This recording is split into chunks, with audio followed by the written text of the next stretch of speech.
Hi everyone, it's Desiree, and I am here with the Tonic Craft Kit number 10, and it's called the Alphabet Frame Kit. Now what's really nice is this is one of their binders, and you get that on every third kit if you should subscribe, and then this way that will hold your folder that you get that holds the dies and the stamps. So I'm going to set that aside. You always get your sheet that tells you what comes in your kit. What's awesome is you do get an awesome surprise gift. So, and it's pretty awesome with some of the free gifts that you do get. So, of course, our cardstock. You have 3 weave textures in marigold yellow, ocean blue, pumpkin orange. You get a pearlescent card of cosmic copper. You get 2 specialty papers, an old leather armchair, and a specialty cardstock of honey gold roses. And then, of course, the mirror here. You get their spray bottle. Now, I did not have that in my stash. That blue paper is just having a heyday with the light. But that spray bottle, just know, is a fine mist. It's not like the Distress sprayer. You get one of their medium tip glue pens. So this is the first time I'm going to be trying one of their glue pens. The Atlantis Burst, which is one of their shimmer powders that just launched recently. And it's awesome. This is what it looks like. There are a lot of shimmer powders or burst powders out there. But these are unique because there's multiple colors and there is a shimmer to them. You get 2 samples of their Nouveau drops in English mustard and ripened pumpkin. And this is what they look like here. I always like to give you a little sample of the awesome things that are throughout the kit. This is something new as well. This is their glitter accents and it's Atlantic Drift. And what's great is if you like glitter, yeah, these are it. Yeah, there's more glitter in these than in their glitter Nouveau drops. It's all glitter. But they will stay dimensional if you're writing dimensional or adding dots. So that's pretty much what comes with the kit. Of course, you get your sticker that comes with it. And then, as I said, every third kit, you get a binder to hold your folders in. And this is one of the folders. There's that awesome little sticker because they're cute. I always like to put mine off the circle. Some people put it on there.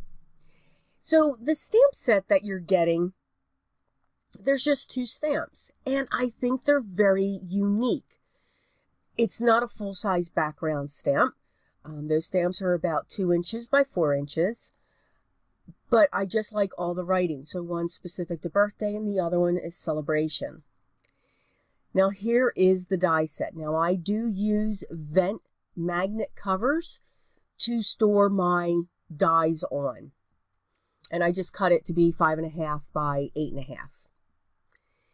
So you get these dies where you can identify that it was handmade with love. You can add your name, so you can either have an oval or you can have that odd shaped with the fishtails on each side.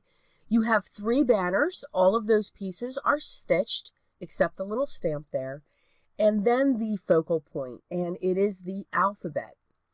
So you have those 3 pieces that create the frame. Now the centerpiece there, that's just an alphabet die. So this is going to give you letters. There's a couple different fonts. Not all the letters have the 2 fonts, but you can have some really neat looking sentiments just by using that die. It does not have the numbers, but it does have a question mark, an exclamation point, an and sign. And you can see in the outer frame die, the letters are in there as well. But you want to make sure that you're setting the outer frame and the inner frame correctly, because you can see the letters cross over into those 2 pieces. So you just need to know where everything's set. So what I'm going to start doing, excuse me, for that kit is to actually show you what the die cuts look like when they're cut. So you can see the words, the letters, you know, handmade by or made with love, are actually embossed into your cardstock. that you're using. So, you know, the camera's not, I probably should have chosen a different color paper, but they are embossed in there. So those are the 3 labels. These are your banner dies. Now, what's awesome with these, since they're open-ended on one side, you can make them as long as you want. So you can use these on a 12 by 12 layout. You can use them on an 8 by 8. You can use them on your cards. So that's what's great. And there is a stitched design going around it. So here are the letters. They're a nice size. They're about a 1/2 inch. Had a problem picking up that end there. Do you notice that? And again, you get the entire alphabet. No numbers, just the letters. And they look like they're all uppercase as well. And then this is what your frame will look like when you use those 3 dies. So you can see the letters that are coming through it. Again, you just want to make sure that your one outer and your inside frame are set correctly. And then you also have a panel for the inside. So those are the dies. You can see I've been playing with them because I've got my Post-it tape holding it all together. So what I want to do is, there's going to be a project in this video, but I want to really show you the shimmer powders and how they work. It is part of the kit. So my first project that's going to be in this video will actually use this paper. So I pull out my paper towels, I pull out my wooden board, and I layer it with my paper towels. I don't tape my paper down when I'm doing something like this. What's great with these, you just have to take the cap off and lightly tap the underside of it. And even that, I mean, depending upon the vibrancy, if you want a lot of color, put a lot on. If you want a lighter shade, don't use as much. But you can see when you add water, you can see that it starts moving. You can pull in a brush. This is one of the Nouveau brushes that I've been playing around with, and I think they're really nice to work with. But so you can either put your powder down first, then spray, or spray your page and then put your powders down. So you see, they're going to move. They're definitely reactive with the water. Now, I like to work in layers when it comes to my shimmer powders, but you can see they flow. I have a lot of water going on here, but that helps to get my base down onto my paper. The paper that I am using is Canson XL watercolor paper. You can see I'm adding more of the shimmer powder, and even just by putting it in the water, I'm going to zoom in here, it's reacting. But you can also see that some of it is not. So I'm going to come in with some more water, but you can just see how this is moving, and you can see that shimmer. You saw that shimmer very briefly as I was moving it when I was close up.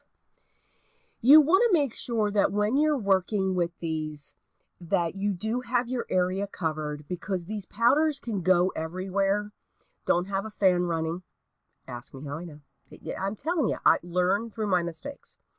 It will go everywhere, and when you go to wipe the table, you realize there's pigment down there. So you're going to get pigment everywhere. Trust me. Don't have your overhead fan moving.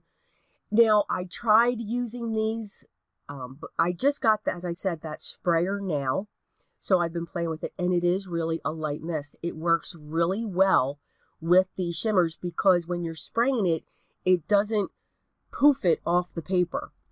When I used the Distress sprayer with my water, it just blew the powder. It blew some of the powder off of the page, which then caused just another mess.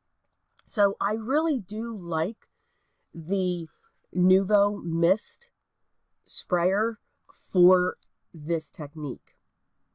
Now you can see with all of the water that I have on this, it's puddling. It's puddling in there. Now you could just walk away, let this dry, and you'll see that these colors will move. Me, I'm impatient. So I pulled out my heat tool by Ranger just to get this page dry so that I could start working with it. Now you can see as I'm drying it, that water is still staying pooled in those sections. But as the other sections, excuse me, are dry, I want to move these back over because now I'm getting a second layer or another layer. And it's going to give me those clouded effects or blooms or clouded effect, I think is the word or the term that I want to use, because some areas will gather together. So I'm going to continue to dry. You can see in the bottom left-hand corner that it's not merging with that other section. Same thing with the right. It's not merging with it. You can see because of that puddle of the waters, I have those clouds sitting in there. I am going to add some more pigment on top of this, some of the powder, and I'm going to use my spray bottle again. Now, it will also react some of the previous layers that I have there. It is water reactive. But I just want to get spots. I want to get that difference like I do with my oxides when we do ink smushing. That's the look that I'm going for with this. This took me about 20 minutes to do, to get to the panel here. So it doesn't take long. It doesn't take long to dry when you use a heat gun or a heat tool, such as the Ranger. And that's what's really nice. But you can see all those different lines and clouds that I have. So you can take this panel, you can cut it down into quarters. I'm actually going to use this in the first project for this video. So again, that's Atlantis Burst. I believe they have 6 or 7 colors out. I do have them all, and you can see I'm showing with the distress sprayer and bringing that in. This does lock, which is nice because I tend to drop that, and when it is locked, it will not spray. As I said, they do have, I think, 6 or 7 other colors. I do have them all, and they are great to work with. So it's something to check out if you're interested. I did cut that panel down in quarters because now let's get into our project. And I'm going to set that aside because I'm going to use that for my alphabet frame. I grabbed my T ruler and a pencil, and I'm going to draw some diagonal lines on a piece of white cardstock. Now again, there's some cardstocks that I use often, such as my watercolors, my Bristols, my Ninas, and I keep them cut down in quarters so I can just grab them. I pulled in my VersaFine black ink, and I'm using the Celebration stamp die. And I'm going to stamp that above the pencil line, and I'm going to stamp it again below the other pencil line. So I'm going to have this white border going in between these two stamped images. And I was sitting here thinking, I'm like, okay, do I want to stamp this again? There go the fingers. And I decided not to. So that's why I'm stamping off to the side there onto the paper, because I had already stamped up the stamp itself, inked it up. So unfortunately, I did waste that. I'm using the Nouveau Jet Black embossing powder. I do like their black. I think it looks really good when you heat set it. It's not spotty. Sometimes I have a problem with black being spotty. I'm erasing using a white eraser to erase my pencil lines. White erasers won't damage the paper, and very little eraser dust occurs. So that's why I do use that. So there's my frame, and you can see it did cut beautifully. I'm looking at it within my panel, just playing around because I do want that angle. I'm going to grab the center frame, and I want to make sure that I have it set the right way so that it's going to be inlaid into my card. Now, that's the second take, because of course the first take, it was upside down. Yep, that's what we do. So I'm using one of the weave textured papers in Marigold Yellow, and I just used the larger frame, the outer frame, to create my background. I'm going to try the glue pen. So it was very easy to activate. You just need to push it down and it'll come through to the tip, which it did. It wasn't clogged. Usually mine are always clogged. But this flows really nice. And I do have to say that it's a sticky glue. Even though it's liquid that's in the pen, when you can see that I'm, trying to get my finger off that because I saw a piece that I needed to pull out. I mean, it is very adhesiveness going on there. So I do like that. I'm interested to also try their larger one because you never know, it could be different. And then of course their smaller one and see how those work as well. But for the intricate die like this, it did really well to hold it down. It was easy to work with. I used some foam squares I'm going to use some foam squares to pop up this panel. And you can see how the bottom layers are cut out of it. But you'll see them in the background. But I did use some foam squares to prop that up. I'm going to use the centerpiece from when I cut out my alphabet frame die. And I'm going to use the letters. So I want the letters congrats. So to me, this frame was kind of all over the place. There's some semblance there, but it's kind of chaotic at the same time. So I wanted my sentiment to be chaotic as well. So I'm using the sentiment congrats, and I'm going to put the C down, the O up, the N down, the G up, and so forth. And I'm going to go along that white border and fill that in with congrats. I'm going to use an acrylic block just to place on top of that because they are small and there is a level of being intricate there. I used my tape runner. Now you can see that this panel, when you cut it out, it is 4 1/4 by 5 1/2, but it does overhang some. So I would figure, it's about 4 1/2 by 6 for the envelope. I'm using the English mustard and I'm just adding some dots throughout my card. And that is our first project using the Tonic Studios Craft Kit number 10. I almost forgot that.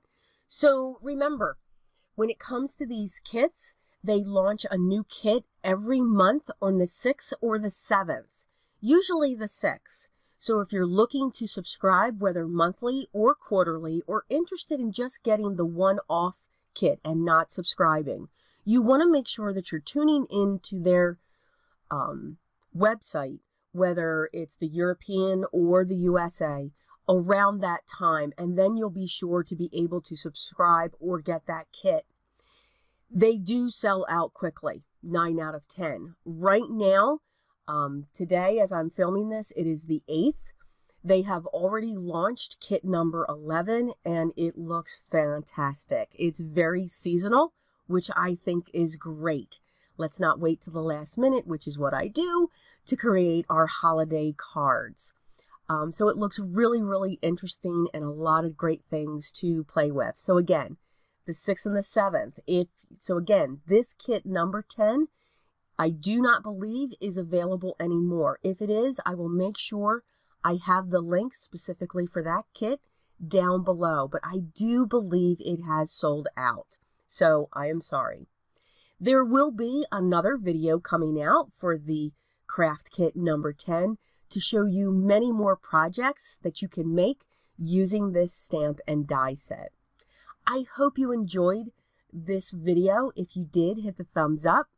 If you see that subscribe button down there and you haven't subscribed yet, please do so. I'd love to have you part of my group here. We have a lot of fun. We joke around in the comments. But hey, if you have a comment or even if you have a question about a technique or how to do something, please don't hesitate to ask and I will get back to you as soon as I can. The products that I used, which are the Tonic products, will be listed down below so that you can enjoy them as well. And of course, I will provide the links to Tonic Studios, their Facebook page, and their websites sign into their Facebook page. There's a lot of interesting things going on there, and that's where they do a lot of their announcements on new products and new ideas that they are coming up with. So I hope everyone's having a great day. There is so much more to come, but always remember, be creative.